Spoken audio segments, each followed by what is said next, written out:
आज है 28 सितंबर और हम शुरू करते हैं आज के करंट अफेयर्स। पहला है सुप्रीम कोर्ट की जो प्रोसीडिंग्स होती हैं उनकी लाइव स्ट्रीमिंग हुई। उसमें 3 केसेस लाइव स्ट्रीम हुए। एक ईडब्ल्यूएस कोटा का जो केस चल रहा था, दूसरा शिवसेना की जो स्प्लिट हुई है महाराष्ट्र में उस पे केस था, और तीसरा बार काउंसिल के एग्ज़ाम को लेकर एक केस था। ठीक है, उन तीनों का मतलब सीधा प्रसारण हुआ, यूट्यूब पर हुआ था। ठीक है, लाइव स्ट्रीमिंग। और इसके लिए पहले भी जजमेंट आया था 2018 में, स्वप्निल त्रिपाठी जजमेंट। उसमें सुप्रीम कोर्ट ने कहा था कि लाइव स्ट्रीमिंग होनी चाहिए। ठीक है, उसके बाद एग्रीकल्चर इंफ्रास्ट्रक्चर फंड, ये 2020 में चलाया गया था, और इसका उद्देश्य था कि जो पोस्ट हार्वेस्ट मैनेजमेंट इंफ्रास्ट्रक्चर है, ठीक है, उसको बढ़ाना, उसको मजबूती प्रदान करना, और एक कम्युनिटी एसेट डेवलप करना फार्मिंग सेक्टर के लिए। इसमें बाकी सुविधाओं के साथ साथ इंटरेस्ट रेट पे 3% का सबवेंशन भी, मतलब छूट कह सकते हैं एक तरह से, ठीक है, जो इंटरेस्ट रेट पे मिलता है वो देने की बात थी, और क्रेडिट गारंटी सपोर्ट भी देने की बात की गई थी। ठीक है, इसमें और भी 2 स्कीम हैं जो उसी के पैरेलल चल रही हैं, जो इसमें मदद करती हैं। प्रधानमंत्री formulation of micro food processing enterprise और प्रधानमंत्री किसान संपदा योजना। पहले वाली स्कीम से आपको नाम से ही पता चल रहा होगा कि वो जो माइक्रो फूड प्रोसेसिंग है उनको सपोर्ट करने के लिए चलाई गई हैं। दूसरा, संपदा योजना में किसानों के लिए बहुत सारी स्कीम, जैसे इरिगेशन से जुड़े, ठीक है, कई सारी स्कीम चलाई गई हैं। ठीक है, उसके बाद इंडियन टूरिस्ट स्टैटिस्टिक्स 2022 रिपोर्ट, इसमें बताया गया कि जो फॉरेन टूरिस्ट हैं उनके आगमन में कमी आई है। ठीक है, इस बार मतलब 2021 में, ये 2021 की बात की गई, इसमें रिपोर्ट 2022 नाम से है। ठीक है, इसमें 1.52 मिलियन लोग आए हैं, मतलब बाहर से। ठीक है, उसमें 15 टॉप कंट्रीज रही हैं, जिसमें US, UK, Bangladesh, Canada, Nepal, Afghanistan, Australia थे। और जो एनआरआईज हैं इंडिया के, वो भी आए हैं बाहर से। 2021 में इनका अराइवल 52.6% बढ़ा है 2020 के कंपैरिजन में। और जो फॉरेन एक्सचेंज की अर्निंग हुई है टूरिज्म से, मतलब फॉरेन टूरिस्ट से, वो $8.797 बिलियन रही है, और 2020 में ये $6.959 बिलियन थी। ठीक है, हमारे यहाँ डोमेस्टिक टूरिज्म भी होता है। डोमेस्टिक टूरिज्म मतलब जो एक प्रदेश के लोग किसी दूसरे प्रदेश में जाते हैं। ठीक है, तो ये इनकी संख्या रही है 610 मिलियन। ठीक है, 2021 में 677 मिलियन, 2020 में 610 मिलियन थी। और 2021 में ही जो मतलब भारतीय लोग भी बाहर गए हैं, और इनकी संख्या बढ़ी है। 2020 में इनकी संख्या थी 7.29 मिलियन, और जो कि बढ़ के 8.55 मिलियन हुई है।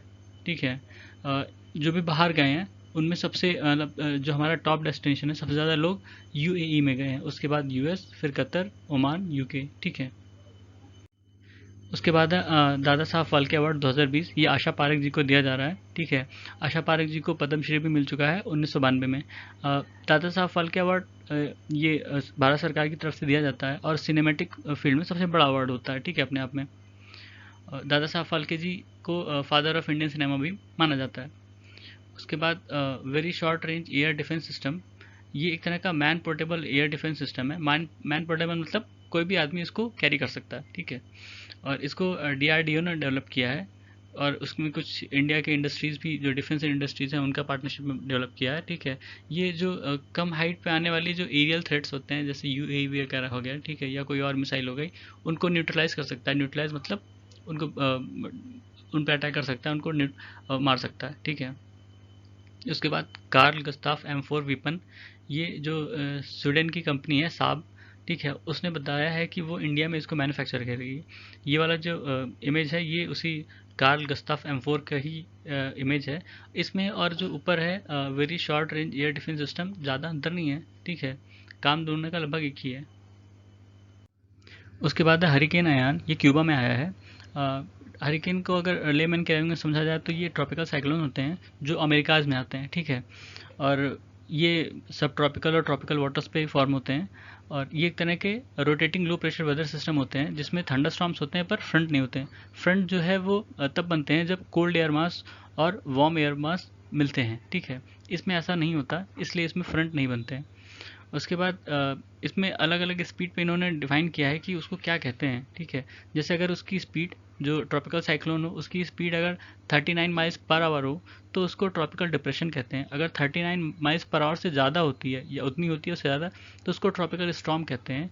और अगर 74 माइल्स पर आवर तक पहुंच जाती है तो उसको हरिकेन कहते हैं, ठीक है। हरिकेन ज़्यादातर अटलांटिक बेसिन में आता है, ठीक है, जिसमें Atlantic Ocean, Caribbean Sea, Gulf of Mexico, ठीक है, ईस्टर्न पार्ट में, नॉर्थ पैसिफिक ओशन में, ठीक है, ये इनकी फ्रीक्वेंसी थोड़ी लेस होती है और सेंट्रल और नॉर्थ पैसिफिक ओशन में, ठीक है। नॉर्मली ये 1 जून से 30 नवंबर तक बनते हैं, हालांकि इसके आसपास भी या इसके बाद भी बन सकते हैं वहाँ पे। उसके बाद है डार्ट। डार्ट एक स्पेस क्राफ्ट था जिसको नासा ने भेजा था एक एस्ट्रॉयड को हिट करने के लिए, ठीक है।